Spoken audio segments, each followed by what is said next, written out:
কিন্তু এই সংবিধানকে ব্যবহার করে বারবার মানুষের উপর অত্যাচার করা হয়েছে। সুতরাং এই সংবিধান যেই সংবিধান মানুষের কথা বলে না, সংবিধান যেই সংবিধানে মানুষের ইচ্ছার প্রতিফলন হয় না, মানুষের ভবিষ্যৎ দেয় না, মানুষের প্রোটেকশন দেয় না, সেই সংবিধানকে মানুষ ছুঁড়ে ফেলে দেবে। সংবিধানকে ছুঁড়ে ফেলে দাও।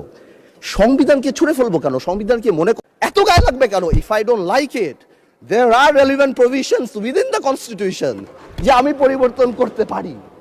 আমার দরকার কি যে আমি এটাকে ছুঁড়ে যে সংবিধান যারা ছুঁড়ে ফেলতে চায় তাদেরকে স্বাধীনতা বিরোধীর সাথে উনি অ্যালাইন করলেন, ট্যাগ করলেন মাননীয় স্পিকার। এবং তখন ট্রেজারি বেঞ্চের সম্মানিত মাননীয় মন্ত্রী যারা ছিলেন তারা সেটাকে টেবিল চাপড়িয়ে সেটাকে সমর্থন দিলেন।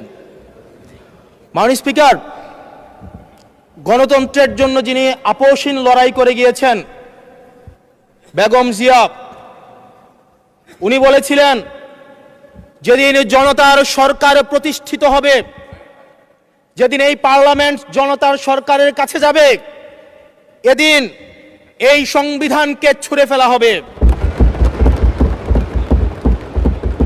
ট্রেজারি বেঞ্চের যে মন্ত্রীরা ছিলেন তারা দীর্ঘদিন, তাদের সারা জীবন তারা বেগম জিয়ার সাথে রাজনীতি করেছেন।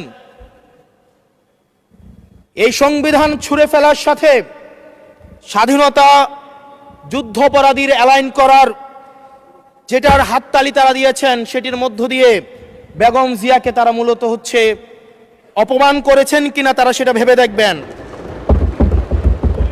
মাননীয় স্পিকার,